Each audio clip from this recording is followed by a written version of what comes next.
Hiya.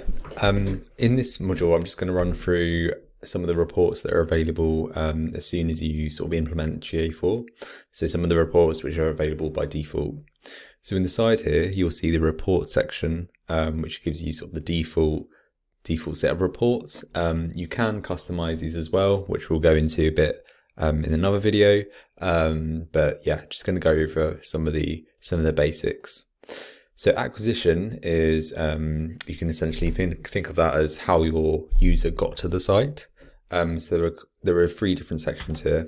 So the overview kind of just gives you the overview chart. So the number of users coming in by date, as well as users coming in the past 30 minutes by country, stuff like that.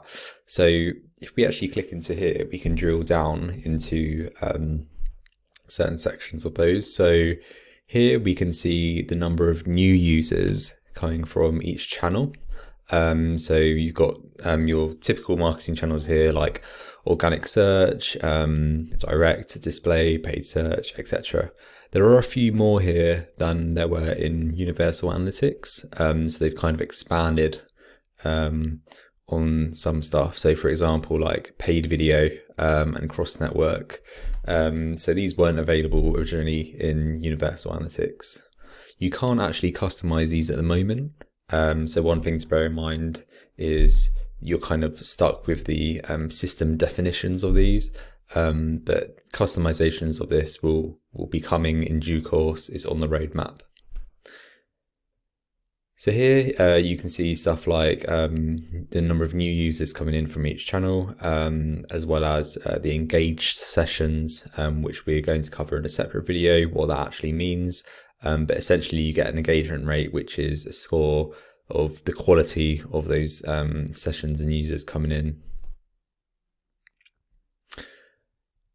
Similarly, you've got traffic acquisition, which isn't on a user level, but it's in the session level. So here we can see the number of sessions which are coming from each channel as well.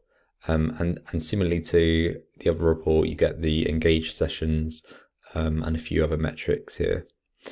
You can actually see as well the different events. So if you'd set up an event like remove from cart, you can see how many remove from carts are happening from these specific channels, as well as the conversions as well.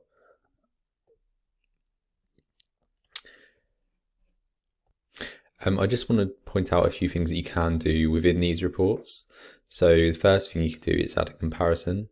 And this is quite useful if you want to compare sort of two different types of audiences. So for example, what I'm going to do here is I'm going to add in, actually that's a better example would be device category. So I'm going to select mobile and I'm going to apply that. So what this will do is it's kind of a bit like the segments in Universal Analytics. So here it gives me two different comparisons, they're called. And here you can see that you can then compare in the data those two different comparisons. So we can see here the number of users coming from organic search, but we can also see the number coming from organic search coming from mobile. So it kind of splits those out into those comparisons. We can even add one for desktop as well. So that would then compare mobile against desktop within these reports. The next thing I'll show you is how to add a filter. So this actually completely filters the report. So if I do similar to what I did with the comparison, I'm just going to add a filter of mobile. And you can see here that now the chart and the table have completely been filtered by that top filter. So that's a way of just completely filtering your data if you're only interested in like a specific channel or a specific device. So I'm just going to get rid of that now. And the last thing I want to show you is how to change the contents of these tables within the reports. So here you can change between like channel. If you want to see the source medium, then that will go into a bit more detail. So this drop down kind of just lets you switch between different dimensions. You can as well add a secondary dimension. So this actually adds another layer onto the table. So if I click that plus and then I go into platform and device, it will then give me another sort of set of another column. So it splits all these into other rows. So you can see here that I've actually got direct none desktop, but I've also got direct none mobile now. So that gives me a load more rows with the data. So the next set of reports I'm going to show you are the engagement reports and the events report in particular. So the events report is where all your events are shown, and everything that happens in GA4 is an event. So you can see here you've actually got the page view event because that is an event, and stuff like the scroll tracking, session start events, that's actually what dictates a new session. But you've also got the custom stuff, which you can set up in Google Tag Manager. So stuff like view item and like any specific click tracking. So view search results, errors, stuff like that. So these are all the sort of custom events as well. And if you click into those, it then breaks it down into a bit more detail, into like things like split out to country, and also the custom parameters like page title, and it shows you a bit more detail for that specific event there. The conversions report is very similar, and this just shows you the events which you've labeled as a conversion. So I'm just going to touch on that briefly. If we go into configure and events, you can see here, this is all the events which are happening on your site, and you can actually mark those as a conversion. It won't let me do it here because I'm not an editor of this property.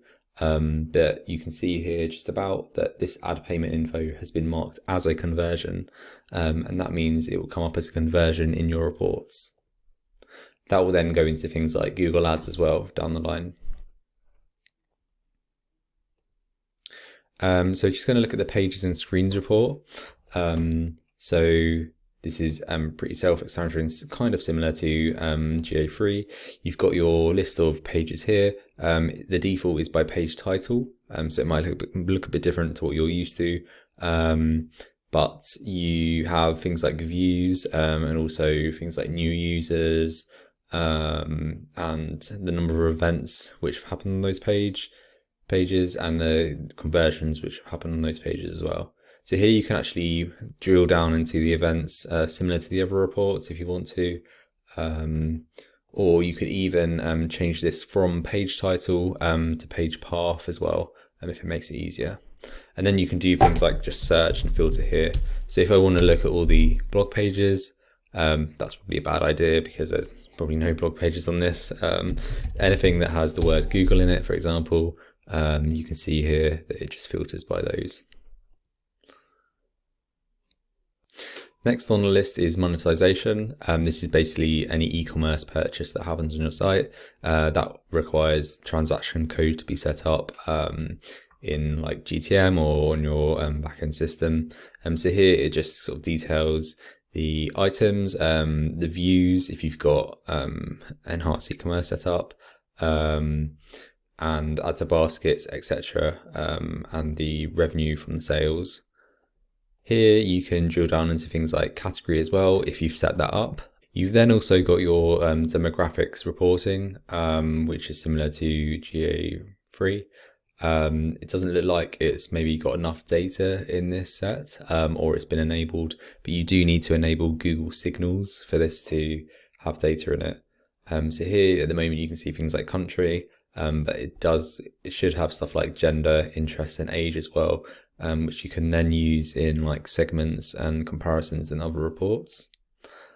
There's also the text section. So this is stuff like browser, device, operating system, and is useful for sort of seeing if there's any issues with particular browsers and stuff like that. You'll see some potentially empty sections at the bottom here. This is because this is only for apps, so I would maybe just ignore this. and we'll go in later about how we can actually take those out. But yeah, there's kind of the details tabs will give you the tables. So you can see here if anything's got maybe a really low engagement rate, it might be because there's an issue with that browser. So it might be worth checking that every so often.